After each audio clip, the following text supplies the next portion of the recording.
Hello everyone, let's talk about relays, okay? There is a relay, I'll get some close-ups up on this later on.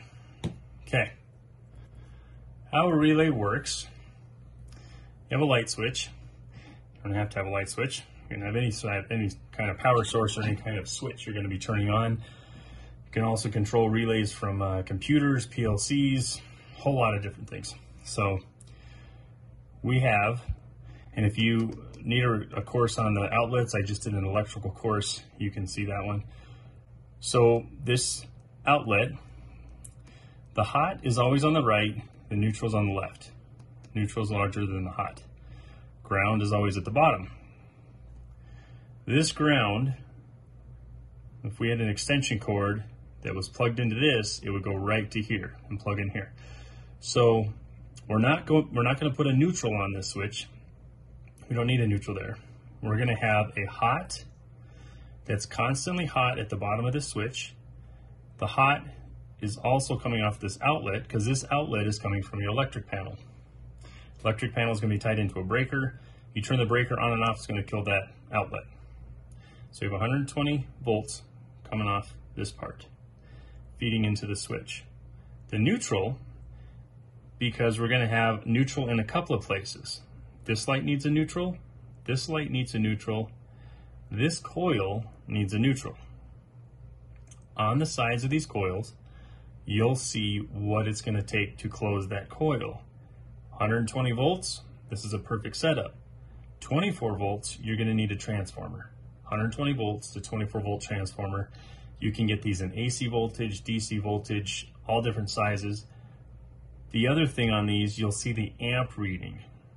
This is a 15 amp outlet.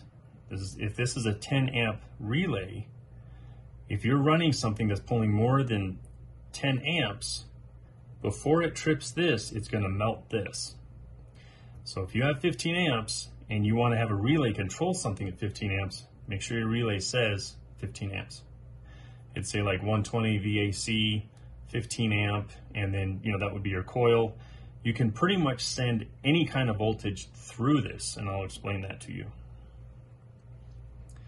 When I flip this switch, it's going to send this 120 volts over here, which is going to cause this to energize and magnetize and pull this arm down and send voltage to here.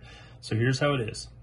110 volts goes up to this part of the switch. The other part of the 110 volts that the light needs to run goes to this tab on the relay. You're going to have to look at the side of the relay and see which one is your normal tab and then which one is your switch. So constant 120 volts. The 120 volts goes to here. Now, if this is turned off, that would mean that the coil is not energized. This is called the normally closed state of the coil because the light switch is turned off, doesn't have power right here, which means it doesn't energize this and cause a magnet which draws this down to send power to this light. So I have 120 volts going here, lights this light up. When I turn this on, this draws down, sends it to this light. Make sure you have the neutrals hooked up. Make sure these are rated for the correct voltage. Okay, so this is a relay. See how it says 24 volts AC? It means 24 volts is what the coil is. What I mean by sending voltage through it,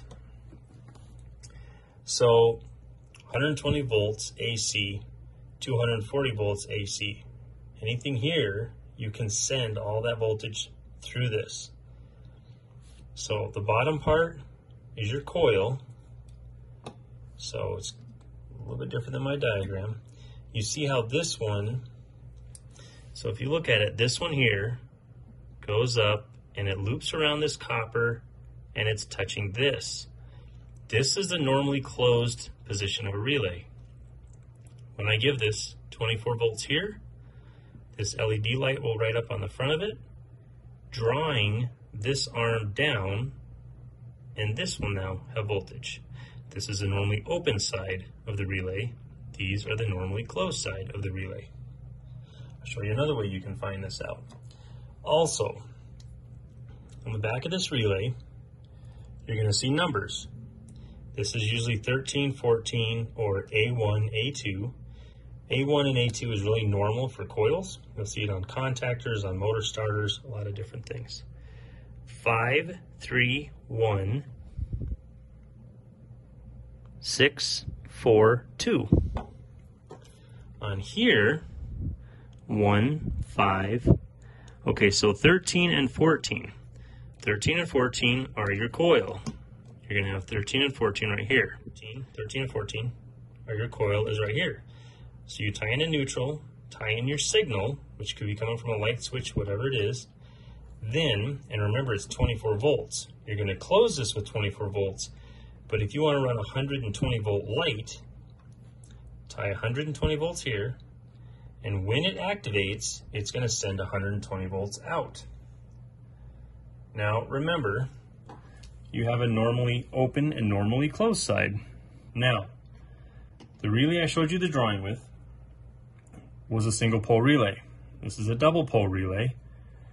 These are not connected in the middle. So let's say you have 24 volts AC activating this coil. You have 120 volts here, which is going to send out, and let's say you turn the lamp on. On this side, you can have 240 volts, and it will send 240 volts out, depending on if it's activated, normally open, normally closed. It will send out. This voltage will be kept completely separate. The coil voltage is separate from these three legs, and the coil voltage, again, is separate from these three. These legs do not touch at all.